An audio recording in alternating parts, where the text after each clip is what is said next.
ಒಳ ಮೀಸಲಾತಿ ಕೊಡೋದಕ್ಕೆ ಯಾರಿಗೂ ಇಷ್ಟ ಇಲ್ಲ. ಇವತ್ತು ಜಾರಿ ಇದಾಗಿರ್ತಕ್ಕಂಥ ಒಳ ಮೀಸಲಾತಿ ಸಂಪೂರ್ಣ ಜಾರಿ ಆಗಲಿಲ್ಲ.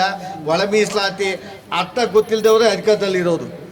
ಇತ್ತೀಚಿನ ದಿನಗಳಲ್ಲಿ ಒಳ ಮೀಸಲಾತಿ ಗಂಭೀರ ಚರ್ಚೆ ರಾಜ್ಯದಲ್ಲಿ ಆದಾಗ, ರಾಷ್ಟ್ರದಲ್ಲಿ ಆದಾಗ, ಮತ್ತು ಕರ್ನಾಟಕ ಸರ್ಕಾರ ಒಳ ಮೀಸಲಾತಿ ನೀಡಲಿಕ್ಕೆ ಆಯೋಗವನ್ನು ರಚನೆ ಮಾಡಿದಾಗ ಮತ್ತು ಆಯೋಗದ ಮುಖಾಂತರ ಯಾರು ಅತಿ ಹಿಂದುಳಿದಿದ್ದಾರೆ, ಯಾವ ಸಮಾಜಕ್ಕೆ ಯಾವ ದಿಕ್ಕಿನಲ್ಲಿ ಮೀಸಲಾತಿಯನ್ನು ಕೊಡಬೇಕಂತೇಳಿ ಸರ್ಕಾರ ತೀರ್ಮಾನ ಮಾಡಿದಾಗ ಸ್ವಾಮೀಜಿಗಳಿರ್ಬೋದು ಅಥವಾ ರಾಜಕಾರಣಿಗಳಿರ್ಬೋದು, ರಾಜಕಾರಣಿಗಳಲ್ಲಿ ಕೆ.ಎಚ್. ಮುನಿಯಪ್ಪನವ್ರು ಇರ್ಬೋದು, ತಿಮ್ಮಪ್ಪರು ಇರ್ಬೋದು, ಗೋವಿಂದ ಕಾರಜೋಳ ಇರ್ಬೋದು, ಅನೇಕ ಶಾಸಕರು ಎಲ್ಲರೂ ಇಡೀ ಬೆಂಗಳೂರನ್ನು ಓಡಾಟ ಮಾಡಿದಾಗ ಸ್ವಾಮೀಜಿಗಳು ಆಗಮಿಸಿದ್ದಾರೆ ಅನೇಕ ಕಡೆಗೆ ಜಾಗೃತಿಯ ದಿಕ್ಕಿನಲ್ಲಿ. ಇವತ್ತು ಕರ್ನಾಟಕ ರಾಜ್ಯದಲ್ಲಿ ಒಳ ಮೀಸಲಾತಿ ಜಾರಿಯಾಗಿದೆ, ಭಾಗಶಃ ಪೂರ್ಣ ಜಾರಿ ಮಾಡಲಿಲ್ಲ. ಜಾರಿ ಮಾಡಲಿಕ್ಕೆ ಯಾವ ರಾಜಕೀಯ ಪಕ್ಷಕ್ಕೆ ಇಚ್ಛಾಸಕ್ತಿ ಇಲ್ಲ. ಒಳ ಮೀಸಲಾತಿ ಕೊಡೋದಕ್ಕೆ ಯಾರಿಗೂ ಇಷ್ಟ ಇಲ್ಲ. ಇವತ್ತು ಜಾರಿ ಇದಾಗಿರ್ತಕ್ಕಂಥ ಒಳ ಮೀಸಲಾತಿ ಸಂಪೂರ್ಣ ಜಾರಿ ಆಗಲಿಲ್ಲ. ಒಳ ಮೀಸಲಾತಿ ಅರ್ಥ ಗೊತ್ತಿಲ್ಲದವರೇ ಅಧಿಕಾರದಲ್ಲಿರೋದು. ಒಳ ಮೀಸಲಾತಿ ಜಡ್ಜ್ಮೆಂಟ್ ಏನಂದ್ರೆ ಗೊತ್ತೇ ಇಲ್ಲ, ಅದು ಓದೋಕ್ಕೂ ಬರೋದಿಲ್ಲ ಅಂಥವ್ರು ಅಧಿಕಾರದಲ್ಲಿದ್ದಾರೆ. ಯಾಕೆ ನಗ್ತೀಯ? ನಾನು ಎಡಪಂಥೀಯ ಚರ್ಚೆ, ಬಲಪಂಥೀಯ ಅಲ್ಲ. ದೇಶದ ಸಂವಿಧಾನ ಅಡಿಯಲ್ಲಿ ಯಾರು ಅಧಿಕಾರವನ್ನು ಪಡೀತಾರೆ, ಅಧಿಕಾರದ ಕುಚ್ಚಲ್ಲಿರ್ತಾರೆ, ಆ ಕುಚ್ಚಲ್ಲಿರ್ತಕ್ಕಂಥ ವ್ಯಕ್ತಿ ಮುಖ್ಯವಾಹಿನಿಗೆ ಬರಲಿಕ್ಕೆ ಶೋಷಿತ ವರ್ಗಕ್ಕೆ ಏನೆಲ್ಲ ಅವಕಾಶಗಳನ್ನು ಕೊಡುವ ದಿಕ್ಕಿನಲ್ಲಿ ಮುಕ್ತ ಚರ್ಚೆ, ಮುಕ್ತ ಅವಕಾಶ ಕೊಡಬೇಕು. ಅವನೇ ನಿಜವಾದ ಸಮಾಜವಾದಿ.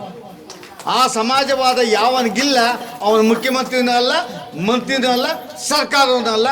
ಆ ಮನಸ್ಥಿತಿ 75 ವರ್ಷಗಳಿಂದ ಈ ದೇಶದಲ್ಲಿ ಎಲ್ಲೂ ನೋಡಲೇ ಇಲ್ಲ ನಾವು. ಇವತ್ತು ಒಳ ಮೀಸಲಾತಿ ಭಾಗಶಃ ಜಾರಿಯಾಗಿರೋದು.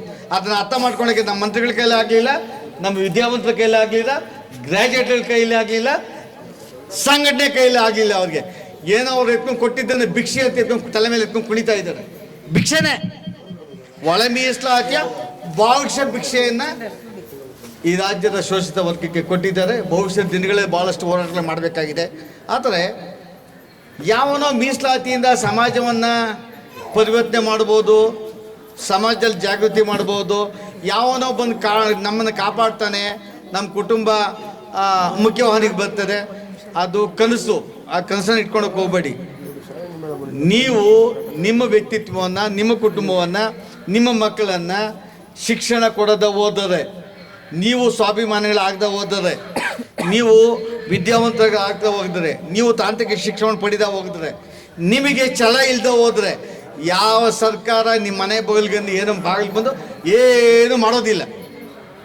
ನಾನು ಬದುಕಬೇಕು, ನಾನು ಸಮಾಜದಲ್ಲಿ ಮುಖ್ಯವಾಹಿನಿ ಬರಬೇಕು, ನಾನು ಅಧಿಕಾರವನ್ನು ಪಡಿಬೇಕು, ನಾನು ಸಮಾಜದ ಮುಖ್ಯ ವಾಹಿನಿ ಬರಲಿಕ್ಕೆ ಯಾವ್ಯಾವ ಈ ರಾಜ್ಯದ ಸಂಪತ್ತನ್ನು ಉಪಯೋಗಿಸ್ಕೊಬೋದು ಅನ್ನೋ ದಿಕ್ಕಿನಲ್ಲಿ ತಾವು ಸಂಕಲ್ಪ ಮಾಡಲಿಲ್ಲ, ತಮ್ಮ ಮಕ್ಕಳ ಸಂಕಲ್ಪ ಮಾಡಲಿಲ್ಲ, ಯಾವುದನ್ನು ಫಲಿಸೋದಿಲ್ಲ. ಈ ದಿಕ್ಕಿನಲ್ಲಿ ಇನ್ನೂ ಭವಿಷ್ಯದ ದಿನಗಳಲ್ಲಿ ಅನೇಕ ಹೋರಾಟಗಳನ್ನ ಮಾಡೋದಿದ್ದೀವಿ. ಆ ಮಾಡೋದಲ್ಲ, ಈ ಸರ್ಕಾರ ಮಾಡೋದು ಸರ್ಕಾರಕ್ಕೆ ಪಾಠ ಕಲಿಸೋ ಶಕ್ತಿ ನಮಗಿದೆ. ಆ ದಿಕ್ಕಿನಲ್ಲಿ ಸ್ವಾಮೀಜಿಗಳು ಪ್ರತಿ ಹೆಜ್ಜೆಯಲ್ಲಿ ನನ್ನ ಜೊತೆಯಲ್ಲಿದ್ದಾರೆ. ಭವಿಷ್ಯದ ದಿನಗಳಲ್ಲಿ ಈ ಸಮಾಜವನ್ನು ಸ್ವಚ್ಛತವಾಗಿ ಜಾಗೃತಿ ಮಾಡಲಿಕ್ಕೆ ಸ್ವಾಮೀಜಿಗಳು ಪರ್ಯಟನೆ ಮಾಡ್ತಾರೆ. ಇವತ್ತು ವಿಶೇಷವಾದಂಥ ಸಂದರ್ಭ. ಹಿಂದೂ ಸಮಾಜೋತ್ಸವದಲ್ಲಿ ಹಿಂದುತ್ವದಲ್ಲಿ ಹಿಂದೂಗಳಲ್ಲಿ ಇರ್ತಕ್ಕಂಥ ಅನೇಕ ವರ್ಗಗಳು ಯಾಕೆ ಮುಖ್ಯವಾಹಿನಿಗೆ ಬರಲಿಕ್ಕಾಗಲಿಲ್ಲ? ಹಿಂದುತ್ವ ಸಮಾಜದಲ್ಲಿ ವಿಶೇಷವಾದಂಥ ಸವಲತ್ತುಗಳನ್ನು ಮತ್ತು ಸಮಾಜವನ್ನು ಅಸ್ಪೃಶ್ಯತೆಯಿಂದ ನಾವು ಮುಕ್ತಿ ಆಗಲಿಕ್ಕೆ ಯಾರ್ಯಾರು ಕಾಯಕ ಎಲ್ಲಿ ಹೋಗಿ ಇರಬೇಕಾಗಿತ್ತು ಆ ದಿಕ್ಕಿನಲ್ಲಿ ಇವತ್ತು ಅವರು ಪ್ರವಚನದಲ್ಲಿ ಮಾತಾಡ್ತಾರೆ ಅಂದ್ಕೊಂಡಿದ್ದೀನಿ. ಆ ಕಾರ್ಯಕ್ರಮದಲ್ಲಿ ತಾವೆಲ್ಲ ಭಾಗವಹಿಸಬೇಕು.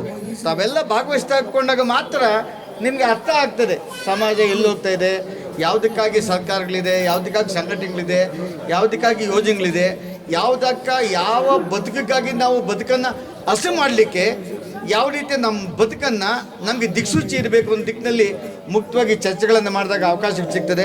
ಅದಕ್ಕಾಗಿ ಈ ಒಂದು ಸಮಯದಲ್ಲಿ ಸ್ವಾಮೀಜಿಗಳಿಗೆ ವಿಶೇಷವಾದ ಅವಕಾಶ ಕೊಟ್ಟು ನಮಗೆ ಸ್ವಾಗತವನ್ನು ನೀಡಿರ್ತಕ್ಕಂಥ ಎಲ್ಲ ಸಮಾಜದ ಬಂಧುಗಳೇ, ಇತರೆ ಬಂಧುಗಳು ಇಲ್ಲಿ ಬಂದಿದ್ದಾರೆ. ಅವಾಗೆಲ್ಲ ವಿಶೇಷವಾಗಿ ಅಭಿನಂದನೆ ಸಲ್ಲಿಸಿ